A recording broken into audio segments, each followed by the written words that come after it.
اکثر ہمارے ذہنوں میں یہ سوال اجاگر ہوتا ہے کہ ماتم، عزاداری، زنجیر زنی، مرثیہ خوانی یا سینہ کوبی کسے کہتے ہیں؟ اس کی تاریخ یعنی اس کی ہسٹری کیا ہے؟ یہ کیوں کیا جاتا ہے؟ یہ تمام سوالوں کے جواب لینے کے لیے میں پہنچا ہوں فیصل آباد میں یوم عاشور کی مناسبت سے نکالے جانے والے مرکزی جلوس میں۔ تو آئیے اس ویڈیو میں یہ تمام معلومات تلاش کرتے ہیں۔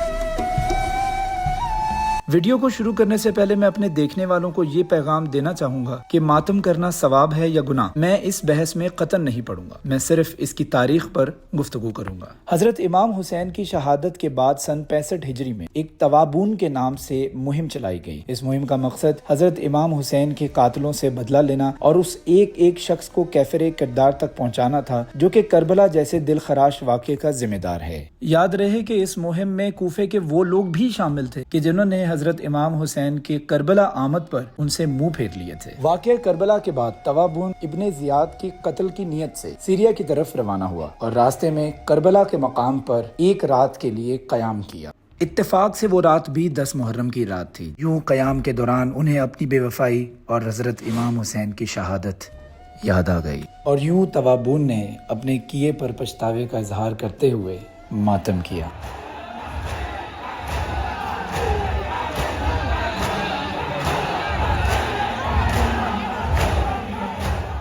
اس واقعے کے بعد سے ماتم کرنا عرب قوم میں مرسوم رہا ہے۔ ایران اور اس طرح سے دوسرے کئی ممالک میں جلوس کی شکل میں ماتم کرنا ایک مشہور ترین اور قدیم ترین رسم ہے۔ واقعہ کربلا اپنے مرکزی کردار کی وجہ سے تمام دنیا میں انتہائی المناک اور اپنی نوعیت کا اہم ترین واقعہ ہے۔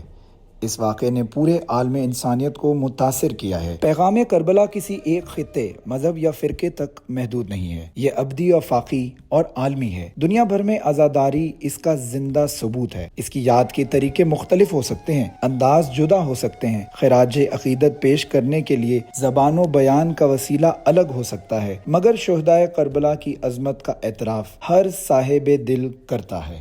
یہی وجہ ہے کہ جلوس کے مختلف مقامات پر لگائے گئے لنگر اور سبیلوں کے 90% سٹالز لگانے والوں کا تعلق اہل سنت والجماعت سے تھا۔ بہرحال غفلت میں ڈوبی ہوئی انسانیت کو یہ دن ایک بار پھر یاد کرواتا ہے کہ ہم انسان ہیں اور انسانوں میں ایک دوسرے کا احساس ہونا بنیادی صفت ہے۔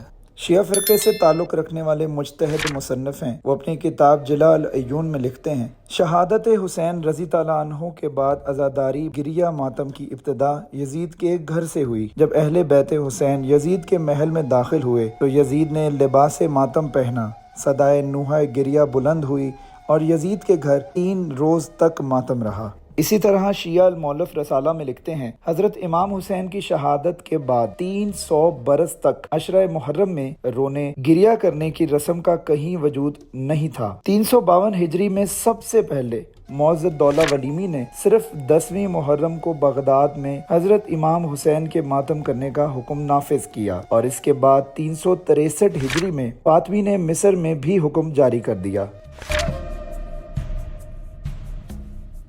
امید کرتا ہوں دوستوں آپ کو میرا ویلاگ پسند آیا ہوگا۔ اگر ویڈیوز اس طرح کی مزید دیکھنا چاہتے ہیں تو do subscribe my channel and hit the bell icon button تاکہ آپ کو اپڈیٹڈ ویڈیوز کا نوٹیفیکیشن ملتا رہے۔